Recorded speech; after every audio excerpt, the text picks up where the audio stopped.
Okay, today we got a set of stairs here, and when I came to the site they wanted to replace the treads here, so they just had two risers and this 3/4 inch board on top with no support on the left side or the right side. So if one of those screws came up, that would just be a huge accident. Anyway, we're gonna do this the right way.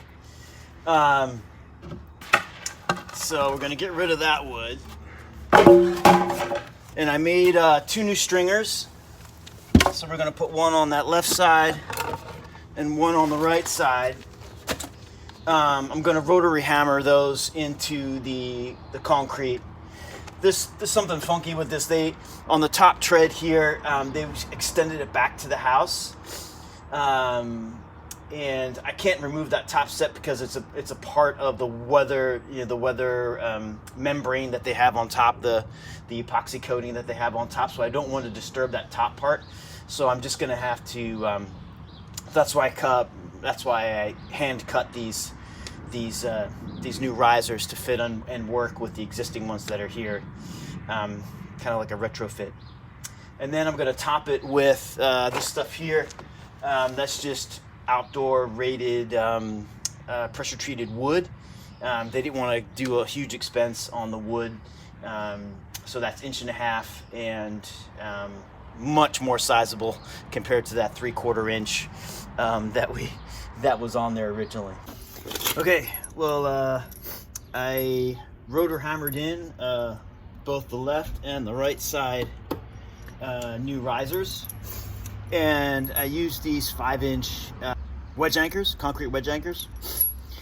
The key to these when you're hitting these in is if you don't put on the washer and the nut and you just start hitting this in, there's a really big chance that when you go to put this back on, you end up damaging the thread with the hammer. So it's better to thread your washer and nut on first and then hit. That way you're guaranteed that this thing is going to be able to turn back on. There's nothing like putting one of these things in and then not being able to get your nut on. So pre-thread your nut and washer first and then hit it in with your hammer. Okay, so I got my first tread in, and then I'm going to attach, these are the front toe kicks, I call them. And what I typically do is take a screw, and I'm just going to screw the toe kick from the back side into the stair tread. That way there's always a nice tight fit between the riser toe kick and the tread. Keeps it really tight, and then I'll just caulk that seam. If you want to really get crazy, you can, before you set this one, you could shoot caulking in and then bang this in, and that's even a better seal if you want to go that route. Okay, well, I got the treads in, toe kicks. This top piece was difficult getting in. These could just slide in because they're against the house and the house concrete. But because of the siding sticking out like that, I had to cut away some of the siding.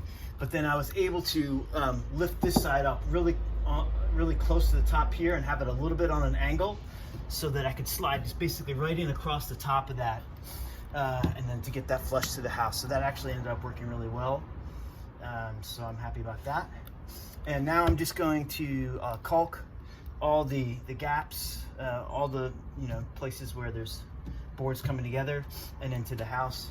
And again, I'm using my DAP Dynaflex Ultra.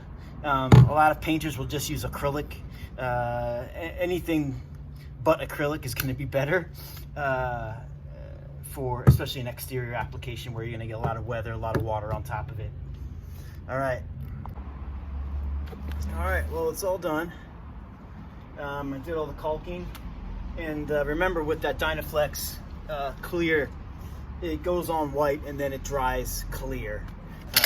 So people are like, oh, that looks terrible. It's gonna dry clear. And then it's gonna be painted anyway. These treads are 1.5 inches by 11.5. And the old treads that they had on there were 3/4 of an inch thick, and that's not right. You don't make a stair tread out of that. 5/4 would be the minimum. 1.5 inches is even better. I think for the front stairs, 1.5 inches is nice because people are bringing in appliances and people moving in and out, and you really want that support. You want that thickness so someone doesn't go right through your stairs. That would be bad. And I like this also because there's no water going through them. They're watertight, so if you do like the 5/4 boards, you'll see like maybe 3 or 4 different boards on the top. There's a chance for water to go down, and then that ends up rotting the riser. But right now the risers are protected, and nice waterproof front set of stairs here now.